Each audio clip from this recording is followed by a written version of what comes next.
आत्मदेव का जो पुत्र है बड़ा, जो संत महात्माओं के आशीर्वाद से पैदा होकर संस्कृत पढ़ करके सन्यासी बन गया है, जिनका नाम गौकर्ण है, आज आत्मदेव उनके पास भाग के चले गए, मेरी रक्षा करो पुत्र।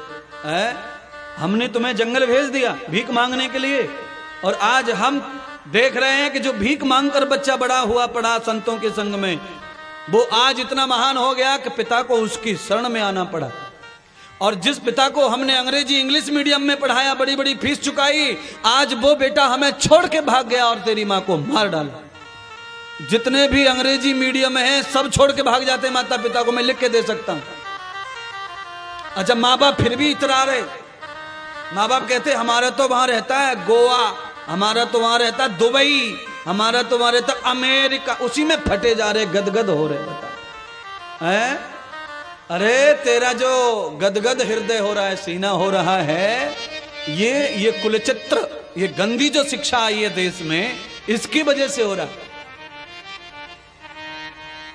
आप कल्पना कीजिए, आप अपनी स्वेच्छा से, अपने स्वार्थ के लिए औलाद का त्याग करते हैं और आपको लगता है वो सेटल हो गया, स्टेबल हो गया, अपने पैरों पे खड़ा हो गया, अब कोई चिंता नहीं हमको।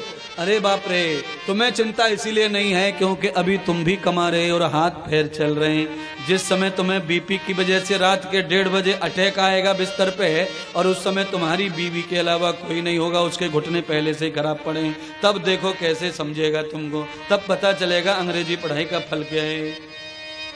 जाए तो जाए कहाँ, वो पहले से ही परेशान है। बीवी कहती है तुमने ससुर जी और सास को बुलाया तो मैं कुआं में कूद के मर जाऊंगी। बीवी पहले से ही लिख के बैठी है सेल लेटर, बीवी ने पहले से ही अपना ड्राफ्ट बना दिया है, सास आई फ्लैट में तो मैं कुआं में कूद जाऊंगी, मेरे रेल के नीचे कट जाऊंगी, मैं नहीं रहूंगी। इसीलिए फोन पे बेटा पहले कह रहा है मम्मी मैं तो तुमको बहुत प्यार करूं, तू तो मेरी माँ है, मैं तो तुझे बहुत चाहता हूं माँ, पर क्या करूं, ऐसा ऐसा तेरी बहू बोल रही है।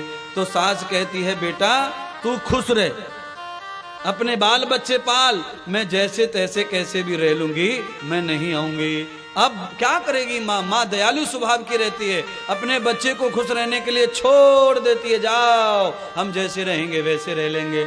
इसीलिए निकम्मे बेटो, माँ को फोन लगाने से अच्छा है कि बीवी में 2 डंडे लगाओ, रेल के नीचे छोड़ के आ जाओ, मरे तो मर जा, दूसरी आ जाएगी, कहाँ फर्क पड़ रहा है, मंडी में कोई कमी है। बीवियां बार बार मिलती हैं पर मम्मी कभी दोबारा मिलती नहीं है। दूसरी बीवी कर ले वो भी पत्नी, ये मेरी पत्नी, तीसरी कर ले वो भी, ये मेरी पत्नी, चौथी कर ले मेरी पत्नी, पर याद रख ला तेरा बाप दूसरी करके ले आवे तो तू मम्मी कह नहीं सकता उसको। हाँ, सबको बताएगा सौतेली मम्मी है ये, सौतेली। अच्छा, तू कहता है कि सौतेली बीवी है ये। बीवियां ट्रांसफर होके भी परमानेंट रहती हैं, पर माँ कभी परमानेंट हो सकती नहीं, माँ एक ही परमानेंट होती है। इसीलिए जिनकी माँ हाथ से छूट गई उनको माँ फिर कभी मिलती नहीं है महाराज। और बीवियां तो बाजार में बिकती हैं, कितनी भी ले लो, जितनी तुम्हारे अंदर ताकत है उतनी। इधर क्या देख रहे हो, ये बीवियां नहीं है, ये सब मम्मियां हैं। इधर देख रहे, मैं बीवियों की बुराई कर रहा तो इधर देख रहे सब। मैंने कह दिया ना बाजार में मिलती है, इसलिए इधर देख रहे सब। हैं, इधर नहीं बाजार, ये मम्मियों का बाजार है, ये माँ बैठी है। बीवी मत समझना, कोई बीवी वाला बैठा हो तो सोचना भी मत आज बीवी पकड़ने का हाथ में।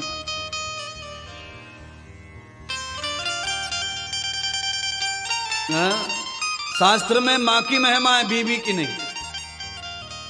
और अगर है महिमा तो पत्नी की महिमा तो शास्त्र में है, पत्नी की महिमा तो शास्त्र में है। पर पत्नी कौन सी पत्नी रहती है? पत्नी कौन सी पत्नी रहती है? नीकी पति की, पति के लिए जो नीकी हो, नीकी का मतलब अच्छी, जो नेक काम करके पति के धर्म को निभाती हो उसे पत्नी कहते। नी पत्नी,